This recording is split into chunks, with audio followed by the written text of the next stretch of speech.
त्याचबरोबर एवढंच फक्त बालसाहित्यापुरतं थांबले नाहीत. बालसाहित्याबरोबर त्यांनी उत्कृष्ट असं, आता थोडंसं वर्णन पाठीमागचं घेतो, त्याच्यामध्ये नित्यनियमानं लेखन करत असणारे काय काय आहेत पहा. नाटके, नियतकालिके, दूरचित्रवाणीसाठी, आकाशवाणीसाठी वर्णन करत असताना एक आदर्श तुमच्या समोर ठेवलाय. आता आदर्श काय पहा.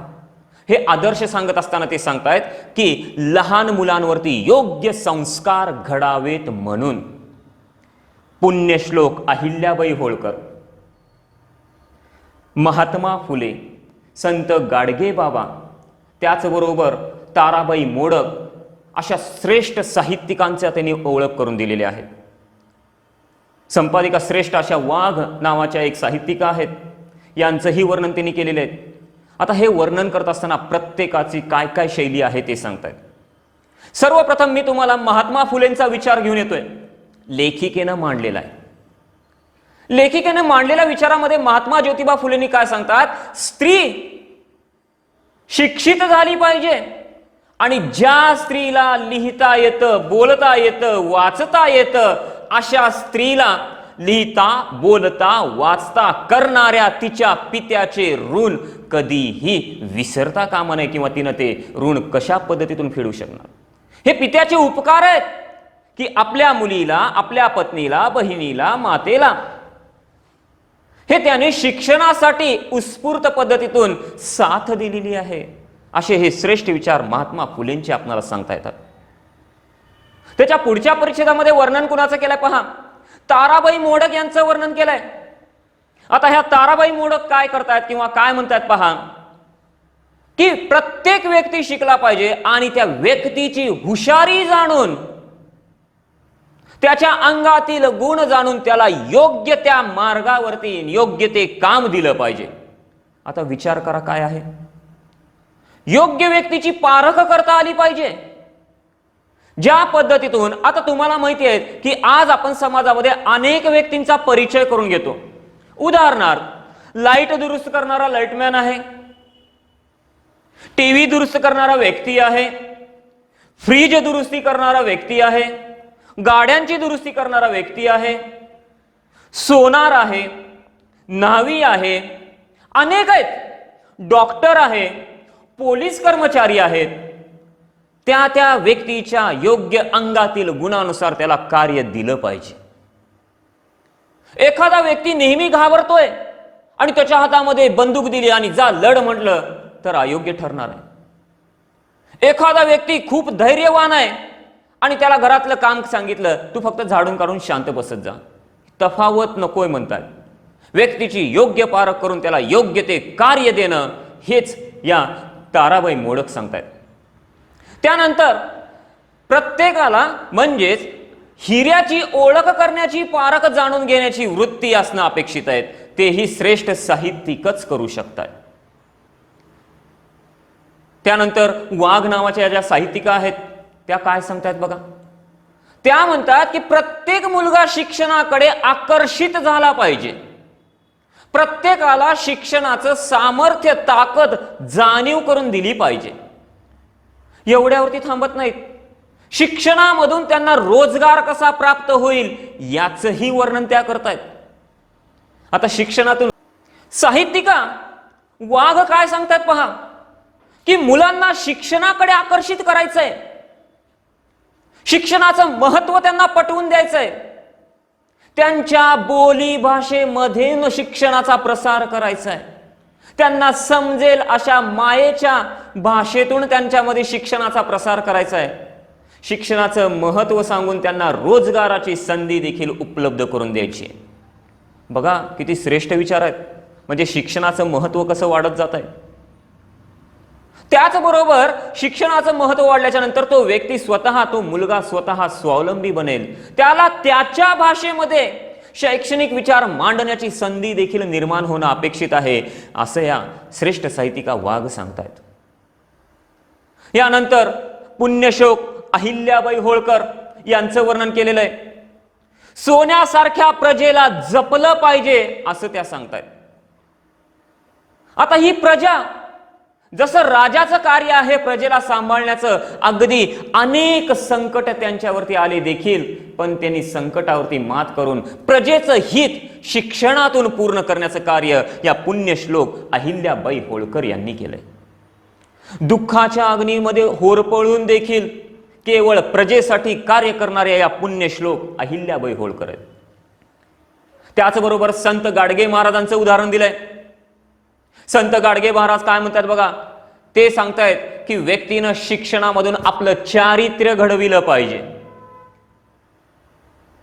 आणि चारित्र्य घडविण्यासाठी किंवा शिक्षण प्राप्त करण्यासाठी कुठेही अंगाला विभूती लावून त्याची मात्रा आपण सांगणं अपेक्षित नाही. पहाडामध्ये जाऊन काय तिथं तपश्चर्या करण्याची आवश्यकता नाही. ते काय सांगतायत, सुख दुःख ह्या सर्वांना प्राप्त होणाऱ्या गोष्टी आहेत. ह्या जरी आपणाला प्राप्त झाल्या तर दान धर्म करा, शिक्षणाचा प्रसार करा, असा श्रेष्ठ वर्णन हे काय सांगतायत गाडगे महाराजांच्या साहित्यातून आपल्याला सांगता येऊ शकतं. लोकांनी एकमेकाला भेटलं पाहिजे, एकमेकांचे विचार एकमेकांपर्यंत गेले पाहिजेत असं ते सांगतायत. हे सांगत असताना या प्रकारातून चारित्र्यातून चरित्राचं वर्णन करत असताना सुंदरसा संदेश ते सांगतायत की मुलांमध्ये साधी सोपी हृदयता, त्यांच्या मनामध्ये हात लावणारी किंवा त्यांच्या मनाला भवणारी अशी भाषा, सुंदरसं वर्णन गिरिजा कीर आपल्या साहित्यिकातून करतायत. पुढच्या पानापर्यंत घेऊन येतो. आता शेवटच्या पानावरती काय सांगतात बघा, गिरिजा कीर सांगत असताना म्हणतायत की अनेक गोष्टी तुम्ही करा, प्रत्येक कार्य मन लावून करा, शिक्षण देखील मन लावून घ्या आणि मग बघा शिक्षणातला प्राप्त झालेला अनुभव तुमच्या जीवनाला कसा आनंद, निखळ आनंद निर्माण करून देणार आहे. लेखिकेला आवडलेल्या 2 कथांचं 3 कथांचं वर्णन यामध्ये केलेलं आहे. त्यातील एक पहिली कथा आहे. आता तू सावित्री हो या पुस्तकातून 8 कथा प्रसिद्ध झालेल्या आहेत. त्यातील काही कथांचं वर्णन केलेलं आहे. आता हे वर्णन करत असताना एक मधु नावाचा मुलगा आहे आणि तो काय करतोय, त्याची आई आजारी पडलेली आहे. मधु आणि त्याची आई आजारी पडलेली आहे. डॉक्टरांकडे गेल्यावरती डॉक्टरांनी सांगितलं की ऑपरेशन करावं लागेल आणि ऑपरेशन केल्याच्या नंतर तुझ्या आईचा जो आजार आहे, पोटातील आतड्यांचा आजार आहे, तो दुरुस्त होऊ शकतो. आणि मधु मग आता पैसे आणायचे कुठून हा विचार करत असताना नाईलाजाने, इच्छा नसताना देखील तो पॉकेट मारतो, चोरी करतो. आणि पॉकेट उघडून पाहतोय तर काय, पॉकेटमध्ये तब्बल 2000 रुपये होते आणि एक चिठ्ठी लिहिलेली होती, एक कागद होता. आणि त्याने ती चिठ्ठी उघडली.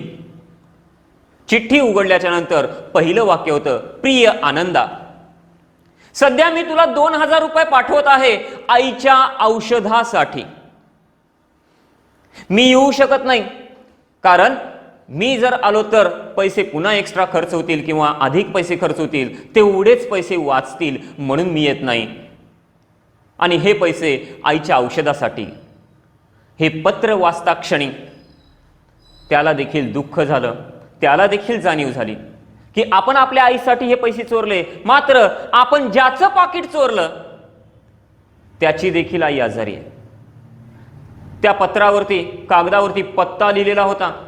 त्या पत्त्याचा शोध घेऊन तो त्या व्यक्तीच्या घरी जातो आणि त्याला ते पॉकेट सुपूर्द करतो आणि माफी मागतो की माझी आई आजारी आहे, मला पैशाची आवश्यकता होती म्हणून मी हे अनुचित कार्य केलं, मला माफ करा. तेव्हा तो व्यक्ती त्याला ते पैसे परत करतो 2000 रुपये आणि म्हणतो की माझी आई नुकतीच गतप्राण झाली, आता या पैशाचा उपयोग मला नाही, तू तुझ्या आईसाठी हे पैसे घेऊन जा. तुझी आई दुरुस्त झाली म्हणजे माझी आई दुरुस्त झाल्यासारखी आहे. तुझी आई या आजारातून बरी झाली म्हणजे मला माझी आई बरी झाल्यासारखं वाटेल. असं सुंदरसं वर्णन म्हणजे आत्मीयतेचं वर्णन या कथेतून त्यांनी केलंय. या कथेतून हा घटक झाल्याच्या नंतर पुढं एक फुलवाल्याची कथा सांगितलेली आहे की फुलं विकणारा जो काही म्हातारा व्यक्ती आहे त्याचं वर्णन करत असताना एक वेगळ्या भाषेतली कथा आहे. आणि मग तो फुलं विकतो कसा, नेऊन ठेवतो कसा, सुंदरसे विचार त्या अनुवादातून त्यांनी इथं सांगितलेले आहेत. त्यानंतर बालकादंबरीच्या पुढचे पाऊल त्यांनी टाकलेले आहेत. बालकादंबरी हे त्यांचं एक पुढचं पाऊल आहे कथेचं. त्यामध्ये झंप्या द ग्रेट नावाची त्यांनी एक सुंदरशी कथा लिहिली. हा झंप्या नेहमी काही ना काही उचापती करत असतो. कुणाला तरी काही ना काही बोलणं असेल किंवा त्रास देणं असेल, घेणं असेल, काही ना काही उचापती करत असतो आणि सुंदरसा एक आनंद त्यातून प्राप्त होतो. पण एक चांगले संस्कार देखील त्याच्यातून आपल्याला घडविले गेले आहेत असं ते सांगतायत. एडबंबू डब्बू नावाची एक कादंबरीतून लिहिलेली एक कथा सुंदरशी आहे. आता ही बाल कादंबरी आहे. एडबंबू डब्बू यामध्ये प्रत्येक लहान मूल आईला कोणकोणत्या पद्धतीतून कार्य करून मदत करण्याचा प्रयत्न करतो.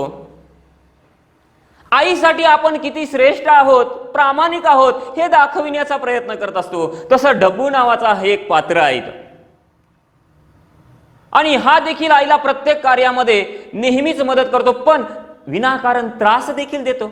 अहो, मुलगा आईला त्रास नाही देणार तर कोण देणार? एखादी गोष्ट हट्टानं मागणं असेल, एखाद्या गोष्टीमध्ये नाही ती उचापती करून ठेवणारे असतील, विनाकारण कुणाला तरी त्रास देणारे असतील आणि मग आई हक्कानं त्याला रागवते आणि तेवढ्याच हक्कानं तो देखील शांत राहत असतो.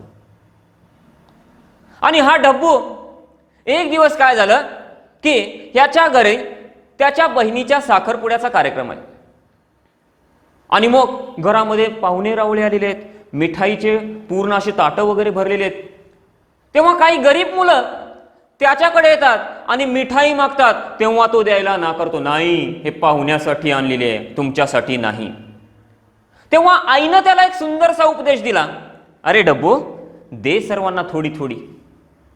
कुणाला असं नाही म्हणायचं नाही, कुणाला दुःखी ठेवायचं नाही. आईनं सांगितलेला हा विचार तो कायम लक्षात ठेवतो. आणि त्याच दिवशी काय झालं, दुपारच्या वेळेला सगळे वामकुक्षी करू लागले. वामकुक्षी म्हणजे दुपारच्या वेळी घेत असलेली झोप.